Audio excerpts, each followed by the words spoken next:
ជួបគ្នាម្ដងទៀតនៅវីដេអូថ្មីរបៀបនៃការទិញកាក់ USDT ពីធនាគារក្នុងស្រុកយើងដូចជា ABA Wing Excelida ឬក៏ធនាគារផ្សេងៗទៀតដែលសហការជាមួយ Exchange OKX ហ្នឹងដែលយើងអាចទិញកាក់ USDT ពីអ្នកលក់នៅលើតាមធនាគារនឹងបានក្នុងវីដេអូមុនខ្ញុំបានបង្ហាញរួចហើយនៅពីការបង្កើត account OKX ពីការ verify account ការ add account ជាមួយធនាគារក្នុងស្រុកយើងអញ្ចឹងក្នុងវីដេអូនេះខ្ញុំបង្ហាញពីការយើងទិញកាក់ USDT តាមរយៈធនាគារក្នុងស្រុកយើងទិញកាក់ពីធនាគារក្នុងស្រុកយើងបានយើងត្រូវបើក app OKX អញ្ចឹងយើងចូលមកដល់ app OKX ហើយអញ្ចឹងយើងបើកវាហើយយើងនៅលើ home យើងចុច P2P trading ចុច P2P trading យើងឃើញអ្នកលក់ USDT ជាច្រើនអញ្ចឹងយើងចុច payment នឹងចុចលើ payment ហ្នឹងដើម្បីជ្រើសរើសការទូទាត់របស់យើងតាមរយៈធនាគារមួយណាឬតាមរយៈការផ្ទេរលុយតាមណាអញ្ចឹងយើងចុចមកយើង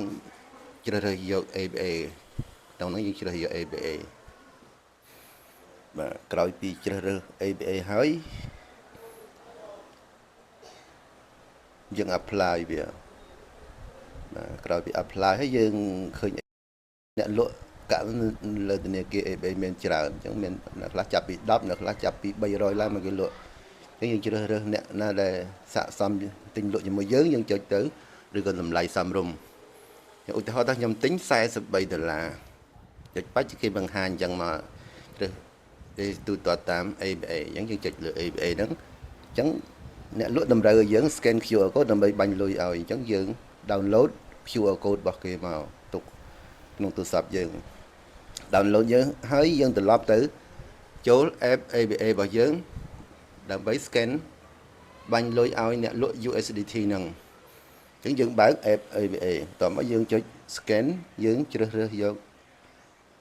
picture មកអញ្ចឹងយើងជ្រើស QR code ហ្នឹងចូលមកយើងដាក់$43ទៅយើង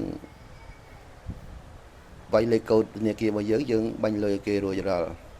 ក្រោយពីបាញ់លុយគេរួចរាល់ហើយយើងត្រូវ screenshot slip ហ្នឹងដើម្បីទុកផ្ញើឲ្យអ្នកលក់ឲ្យយើងអ្នកលក់កាក់ឲ្យយើងតោះមកយើងត្រឡប់មកក្នុង app វិញអញ្ចឹងយើងចុចត្រឡប់ក្រោយមក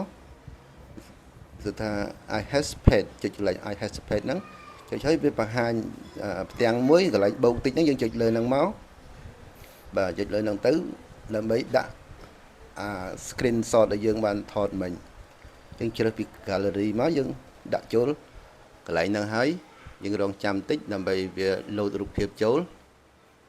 ហើយបន្ទាប់មកយើងចុចនៅសញ្ញាខាងក្រោមខ្មៅកន្លែងខ្មៅហ្នឹងចុចដើម្បីផ្ញើរូបភាពដែលយើងទូទាត់ឲ្យទៅអ្នកលក់កាក់ឲ្យយើងរងចាំបន្តិចឬក៏បើយើងរងចាំមកយូរទៅយើងចុច remind seller ខ្មៅខាងក្រៅមកចុច remind seller ដើម្បីផ្ញើទៅអ្នកលក់កាក់ឲ្យយើងដើម្បីឲ្យគេដឹងឥឡូវគេអត់នៅលើ online ឬក៏គេរវល់ឲ្យតិចតួចចឹងយើងចុចហើយដល់ពេលចុចហើយគេបាញ់កាក់ឲ្យយើងកន្លែងនេះយើងអាចពេញក៏បានអត់បានយើងចុចកន្លែងដូចខ្ញុំចុចហ្នឹងទៅហើយចុច thank you អីទៅដើម្បីតំណែងជាមួយអ្នកលក់របស់យើងហ្នឹងអញ្ចឹងយើងបានសម្រេចហើយយើងចូលមើលនៅក្នុង exchange របស់យើងកាក់ចូលនៅក្នុង exchange របស់យើងនៅបែកត្រឡប់មកទៀតអញ្ចឹងយើងចូលមកកន្លែង home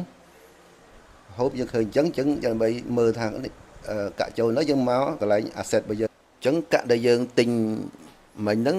វាចូលក្នុង funding ដើម្បីមើលចំនួនកាក់ដែលយើងទិញហ្នឹងត្រូវពលាលើ funding ហ្នឹង USDT របស់យើងហ្នឹងមាន 42.9 នេះជាងនៅសល់ចាស់ខ្លះហ្នឹង 42.0 ជាងអញ្ចឹងវីដេអូមានប៉ុណ្ណឹងសូមអរគុណនឹងជួបគ្នាវីដេអូក្រោយទៀតអំពីការទិញកាក់លើ exchange ផ្ទាល់តែម្ដង